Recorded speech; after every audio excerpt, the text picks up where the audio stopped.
জন্য চরিত্রবান হতে হবে, মানুষকে সম্মান সহকারে আচরণ করতে হবে। কারণ আল্লাহর মনোনীত বান্দা কারা? কোরআনে কারীম আল্লাহ পাক বলেন ওয়া ইবাদুর রাহমানিল্লাযীনা ইয়ামশুনা আলাল আরদি হাওনা। আল্লাহ পাক বলেন আল্লাহর মনোনীত দয়াময় আল্লাহর বান্দা হলো তারা যারা আল্লাহর জমিনে বিনয়ীভাবে চলাফেরা করে।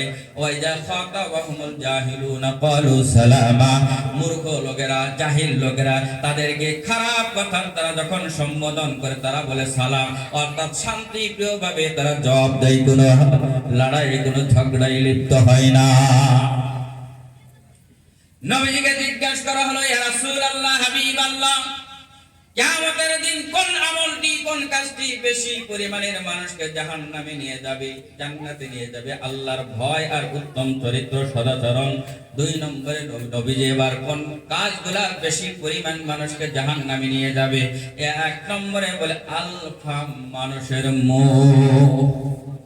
এই মুখ আল্লাহ পাক দান করেছেন, যা ইচ্ছা তাই বলা যাবে না। গরিবকে আপনি গালিগালাজ করতে পারবেন না, মুখ দিয়ে মানুষকে আপনি ঠাট্টা করতে পারবেন না। গরিব একজন মানুষ দামি কাপড় কিনতে পারে না, মুখ দিয়ে এমন এমন ভাষা প্রয়োগ করে গরিবের অন্তরটা ভেঙে চুরমার হয়ে যায়।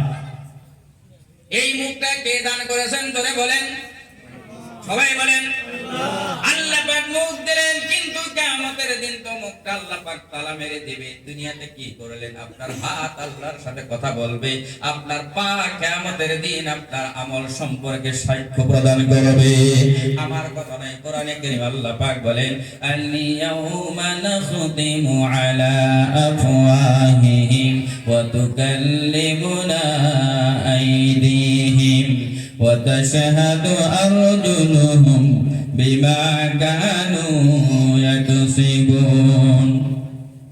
কোরআনে কারীম আল্লাহ রাব্বুল আলামিন বলেন কিয়ামতের দিন আল্লাহ পাক বান্দার মুখটা মোহর লাগাইয়া দেবে, বন্ধ করে দেবে। বান্দার মুখ দিয়ে কথা বলতে পারবে না। এই দুনিয়াতে আপনি মুখ দিয়ে অশ্লীল ভাষা ব্যবহার করেন, এই দুনিয়াতে মুখ দিয়ে মানুষকে গালি দেন, এই মুখ দিয়ে দুনিয়াতে গরিব আপনার থেকে নিজ পদের মানুষকে আপনি ঠাট্টা বিদ্রুপ করেন, কিন্তু কিয়ামতের দিন এই মুখটা আল্লাহ পাক তালা মেরে বন্ধ করে দিবে। আপনার হাত আল্লাহর সাথে কথা বলবে, আপনার আমার পা আল্লাহ পাকের দরবারে সাক্ষ্য প্রদান করবে দুনিয়াতে কি করছিলাম। এই জন্য মুসলমান ভাইরা ভয় করতে হবে, আল্লাহর ভয় অন্তরে আনে। এই মুখটা যেখানে সেখানে ব্যবহার করা যাবে না। 2 নম্বরে নবীজি বলেন আল ফারাজ, যেই বস্তুটা কিয়ামতের দিন বেশি পরিমাণের মানুষকে জাহান্নামে নিয়ে যাবে। 1 নম্বর হলো মানুষের মুখ, 2 নম্বর হলো মানুষের লজ্জাস্থান। যেই মানুষের লজ্জাস্থান নাই, যেই মানুষের সতীত্ব নাই, ওই মানুষের দুনিয়া তো মানুষের নজরে কোনো দাম নাই। কথা ঠিক না বেঠি? এই জন্য নবীজি বলেছেন 2টা বস্তুর গ্যারান্টি আমাকে তোমরা দাও। তোমার মুখের গ্যারান্টি দাও, তোমার 2 টাকার মাঝখানের জায়গার গ্যারান্টি দাও। এই 2টা বস্তুর গ্যারান্টি যদি তোমরা দিতে পারো, আমি নবী তোমাদেরকে জান্নাতের গ্যারান্টি প্রদান করব। জোরে বলেন সুবহানাল্লাহ। এই জন্য আমার মায়েরা, আমার বোনেরা, লজ্জাস্থান যদি হেফাজত করতে চান তাহলে 1 নম্বরে আপনার নজরটা সংযত করতে হবে। পুরুষ বারদেরকে বলি, আপনার লজ্জাস্থান হেফাজত করতে চান আগে উপরেরটা সংযত করতে হবে। চোখটা যদি আপনার সংযত হয়ে যায়, অটোমেটিক লজ্জাস্থান হেফাজত হয়ে যাবে। কথা ঠিক না? চোখ আগে সংযত করতে হবে, আর আল্লাহ পাক আগে চোখের কথাই বলেছে। কোরআনে কারীম আল্লাহ রাব্বুল আলামিন বলেন وَقُلْ لِلْمُؤْمِنِينَ يَغُضُّوا مِنْ أَبْصَارِهِمْ وَيَحْفَظُوا فُرُوجَهُمْ ذَلِكَ أَزْكَى لَهُمْ। আল্লাহ রাব্বুল আলামিন বলেন, হে নবী, মুমিন পুরুষদেরকে আপনি বলেন তারা যেন তাদের দৃষ্টি, তাদের চোখকে সংযত রাখে এবং লজ্জাস্থানকে হেফাজত করে।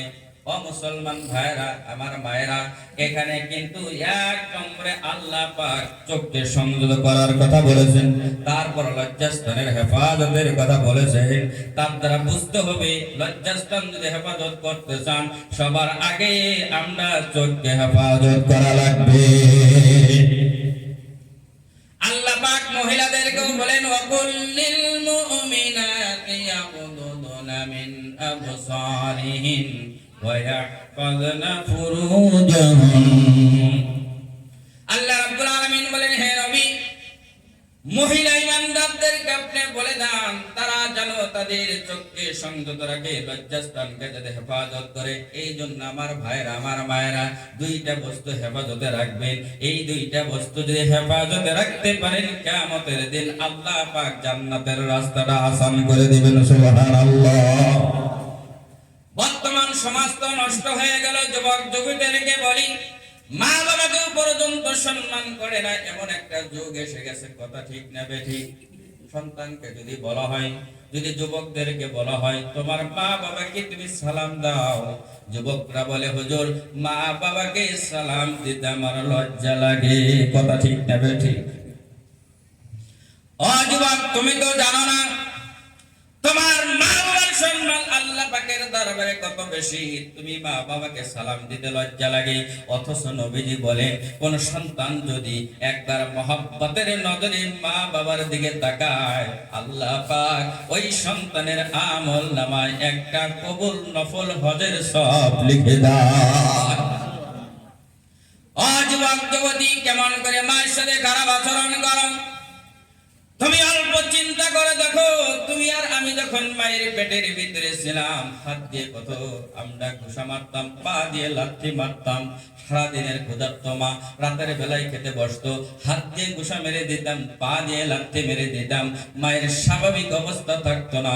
সারাদিনের ক্ষুধার্ত মা ক্ষুধার অবস্থায় বিছনায় ঘুমাতে চলে যেত। সাউন্ড দিন, সাউন্ড।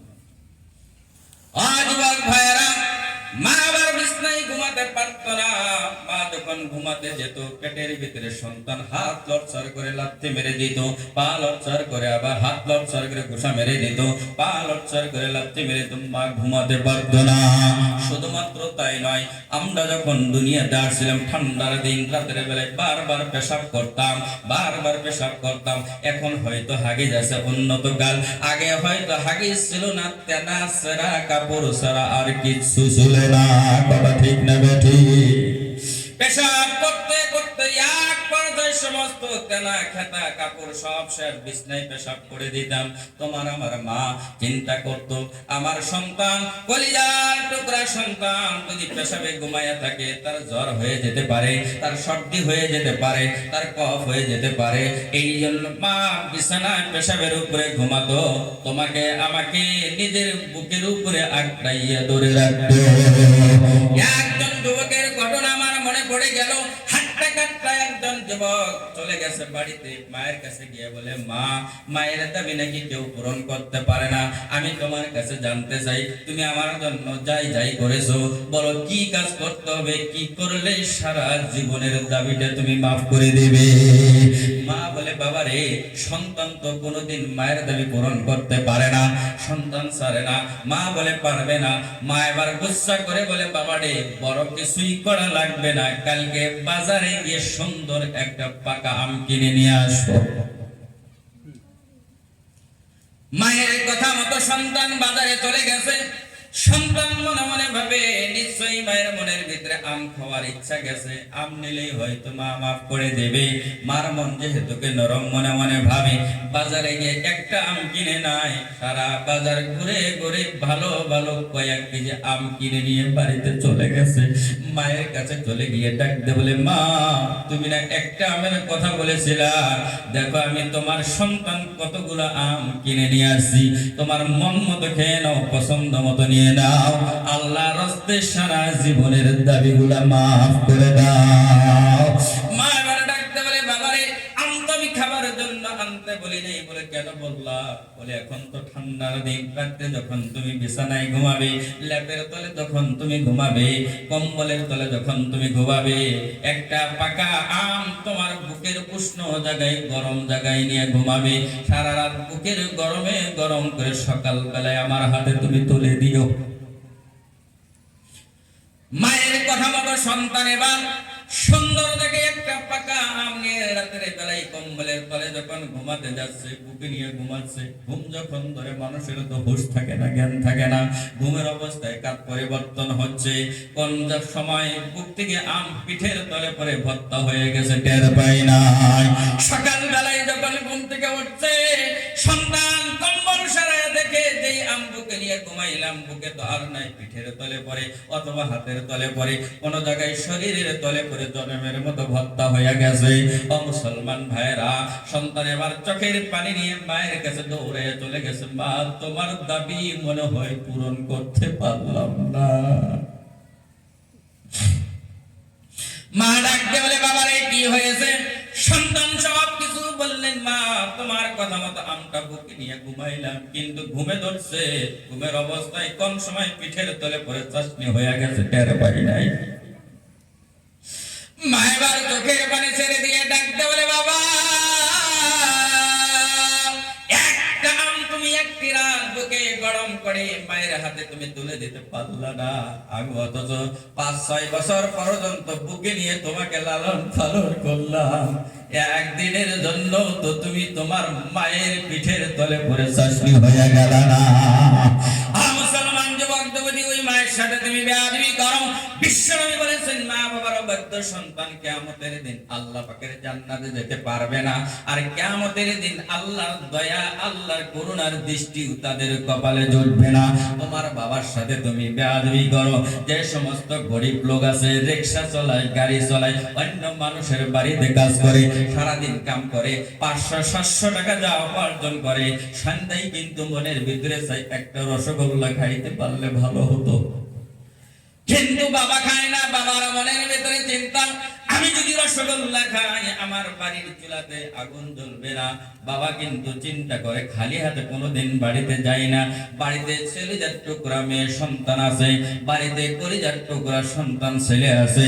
সন্ধ্যায় যখন বাড়িতে যাবে, বাবা চিন্তা করে, আমার মেয়ে কোন বিস্কুট খেয়ে ভালো পায়, আমার ছেলে কোন চকলেট খেয়ে ভালো পায়। নিজের ইচ্ছাকে বিসর্জন করে দিয়ে ওই দেখবেন সন্ধ্যায় সন্তান সন্ততির পছন্দনীয় চকলেট বিস্কুট নিয়ে বাড়িতে চলে যায়। বাবা ঠিক না ঠিক? মুসলমান ভাইরা, সেই মা বাবার সাথে আপনি বেয়াদবি করেছেন, খবরদার খবরদার বেয়াদবি করা যাবে না। ওই মা বাবা যদি দুনিয়ার থেকে চলে গেছে, যেহেতু কবরস্থানের উন্নতি কল্পে জলসা, এই মা বাবা যদি কবরে চলে গেছে, মা বাবার খেদমত জীবনে করতে পারেন নাই, আপনার মা বাবার কবরটা যাতে আল্লাহ পাক জান্নাতের টুকরা বানায়া দেয়। ওসমান গনি রাদিয়াল্লাহু তাআলা আনহু কবরের পাশে যখন যাইতেন, এত কাঁদতেন, তার চোখের পানি দিয়ে তার দাড়ি মুবারক ভিজে ভিজে টপ টপ করে পড়তো।